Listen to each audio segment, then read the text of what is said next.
Hello, അപ്പോൾ നമുക്കിതൊരു birthday പാർട്ടിക്ക് പോയാലോ? അപ്പോൾ വേറെ അറിയാലോ കേട്ടോ, ഞങ്ങളുടെ ചേട്ടൻ്റെ മോളുടെ പിറന്നാളാണ്. അവൾക്കിപ്പോൾ 2 വയസ്സായിട്ടുണ്ട്. അവിടെ ചെന്നപ്പോഴത്തേക്കിനും പിന്നെ ബർത്ത്ഡേക്കുള്ള ബലൂൺ വീർപ്പിക്കലും ഡെക്കറേഷൻ പരിപാടിയൊക്കെ ഞാനങ്ങ് ഏറ്റെടുത്തു. കാരണം എനിക്കവിടെ വേറെ പണിയൊന്നും ഇല്ലായിരുന്നു.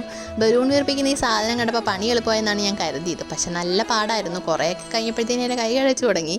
ഇതിനിടയ്ക്ക് വല്യമ്മ ഒന്ന് എന്നോട് സംസാരിക്കുന്നുണ്ടായിരുന്നു. അതാണ് ഞാൻ ഈ വളവള സംസാരിച്ചുകൊണ്ടിരിക്കുന്നത്.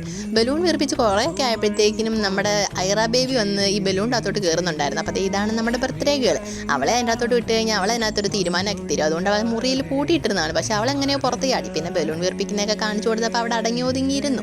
പിന്നെ കുറച്ച് കഴിഞ്ഞപ്പോഴത്തേക്കും നമ്മുടെ മോളൂട്ടി വന്നു. ഇവളെൻ്റെ കസിനാണ്. അവൾ വന്നപ്പോഴത്തേക്കും പിന്നെ ഞങ്ങൾ രണ്ടുപേരും കൂടി ആ പണിയും ഏറ്റെടുത്തു. പിന്നെ ഡെക്കറേഷനുള്ള കാര്യങ്ങളൊക്കെ നോക്കി. ഞങ്ങൾക്ക് രണ്ടുപേർക്കും വേറൊരു പ്ലാൻ ഉണ്ടായിരുന്നു. കാരണം 4 മണിക്ക് പറഞ്ഞ പാർട്ടിയാണ്. തുടങ്ങി വന്നപ്പോൾ ഒരു 6:30-7 മണിയൊക്കെ ആയി. അപ്പം ബർത്ത്ഡേ പാർട്ടി 4 മണിക്ക് കഴിഞ്ഞിട്ട് നമുക്ക് നേരെ ബീച്ചിലൊക്കെ പോവാം, അടിച്ചു പൊളിക്കാം എന്നൊക്കെ ആയിരുന്നു പ്ലാൻ ചെയ്തത്. പക്ഷേ ആ പ്ലാനെല്ലാം വെള്ളത്തിലായി. പിന്നെ എന്തായാലും ഞങ്ങൾ ബർത്ത്ഡേക്കകത്തങ്ങ് ലയിക്കാമെന്ന് കരുതി. അങ്ങനെ പിന്നെ ഞങ്ങളുടെ റിലേറ്റീവ്സ് ഒക്കെ അപ്പോഴത്തേക്കും വന്നു തുടങ്ങി. അപ്പോൾ ബലൂൺ ഞങ്ങൾ ആദ്യം ഇങ്ങനെ അല്ല കേട്ടോ വെച്ചത്. നമ്മളിങ്ങനെ നേരെ റൗണ്ട് ചെയ്ത് വെച്ചത്. കാരണം മൊത്തത്തിൽ റൗണ്ട് ചെയ്ത് വെക്കാനുള്ള ബലൂൺ ഇല്ലായിരുന്നു. അപ്പോൾ പിന്നെ ചേട്ടൻ അത്ര സംതൃപ്തി വരാത്തതുകൊണ്ട് പിന്നെ ഞങ്ങൾ ബലൂൺ ഇങ്ങനെ സൈഡിലോട്ടാക്കി. ഇതിനിടയ്ക്ക് ഞങ്ങൾ അകത്തോട്ട് കയറിയപ്പോഴത്തേക്കും ഇത് ഞങ്ങളുടെ അച്ചാച്ചനാണ്. അച്ചാച്ചൻ ഇങ്ങനെ സീരിയലിൻ്റെ അകത്തൊക്കെ ലയിച്ചിരിക്കുകയാണ്. പുള്ളിക്കാരൻ ഇങ്ങനെ വൈകിട്ടത്തെ മുഴുവൻ സീരിയലും വിടാതെ കാണാറുണ്ട്.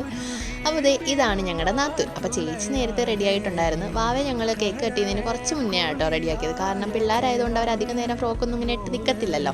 അപ്പോഴത്തേനും പിന്നെ ഡെക്കറേഷൻ്റെ അകത്ത് ലൈറ്റും കാര്യങ്ങളൊക്കെ സെറ്റ് ചെയ്ത് പിന്നെ കേക്ക് കട്ടിങ്ങിനുള്ള എല്ലാം കൊണ്ടുവന്ന് വെച്ച്. അപ്പം കേക്ക് കട്ട് ചെയ്യുന്ന സമയത്ത് ഒട്ടും വെട്ടം ഉണ്ടായിരുന്നില്ല. കാരണം നമ്മൾ വൈകിട്ട് പ്ലാൻ ചെയ്ത പാർട്ടിയായിരുന്നു. അപ്പോൾ പിന്നെ കുറച്ച് ലേറ്റ് ആയപ്പോഴത്തേക്കിനും വെട്ടത്തിൻ്റെ ഒരു പ്രശ്നം കാരണം പിന്നെ വണ്ടിയൊക്കെ സ്റ്റാർട്ട് ചെയ്തിട്ട് അതിൻ്റെ ഹെഡ്ലൈറ്റിൽ നിന്നുള്ള വെട്ടം കൊണ്ടിട്ടാണ് അത്യാവശ്യം വീഡിയോസും ഫോട്ടോസും ഒക്കെ എടുത്തത് കേട്ടോ. അങ്ങനെ പിന്നെ കേക്ക് കട്ടിങ് ഒക്കെ കഴിഞ്ഞിട്ട് ഞങ്ങൾ നേരെ ഫുഡ് അടിക്കാൻ കയറി. അങ്ങനെ ഞാൻ ഫുഡ് അടിക്കാൻ പൊതുവെ ഇച്ചിരി ഫാസ്റ്റാണ്. അപ്പോൾ എനിക്ക് പ്രത്യേകിച്ച് ഇഷ്ടമുള്ള ഫുഡ് കൂടി ആയതുകൊണ്ട് ഞാൻ പെട്ടെന്ന് കഴിച്ചു. മോളൂട്ടി നല്ല സ്ലോ ആയിരുന്നു. അങ്ങനെ പിന്നെ ഞങ്ങൾ രണ്ടുപേരും ഫുഡൊക്കെ കഴിച്ച് കഴിഞ്ഞിട്ട് നേരെ വടംവലി കാണാൻ പോയി. കാരണം ഓണം ടൈം ആയതുകൊണ്ട് അവിടെ ഗ്രൗണ്ടിൽ ഒത്തിരി പരിപാടികളുണ്ടായിരുന്നു. അപ്പോൾ വടംവലി കുറച്ച് ലേറ്റ് ആയിട്ടുണ്ടായിരുന്നു. കാരണം ഇച്ചിരി ഇരുട്ടിയിട്ടുണ്ടായിരുന്നു. ഒരു 8 മണിയൊക്കെ ആയി വടംവലി തുടങ്ങിയപ്പം. അങ്ങനെ ഇടയ്ക്ക് മോളൂട്ടി വടം വലിച്ചിട്ടുണ്ടായിരുന്നു. തെങ്ങുമായിട്ടാണെന്ന് മാത്രമേ ഉള്ളൂ. അപ്പോൾ ഒരു 4-5 ടീമൊക്കെ ഉണ്ടായിരുന്നു. അങ്ങനെ അവരുടെ അങ്ങോട്ടും ഇങ്ങോട്ടും മാറി ജയിച്ചവർ തോറ്റവർ അങ്ങനെയൊക്കെയുള്ള മത്സരങ്ങളൊക്കെ കഴിഞ്ഞു. അങ്ങനെ വടംവലിയൊക്കെ കണ്ടിട്ട് ഞങ്ങൾ നേരെ വീട്ടിൽ പോയി. അപ്പോൾ ഇന്നത്തെ വീഡിയോ അത്രയേ ഉള്ളൂ. ടാറ്റാ.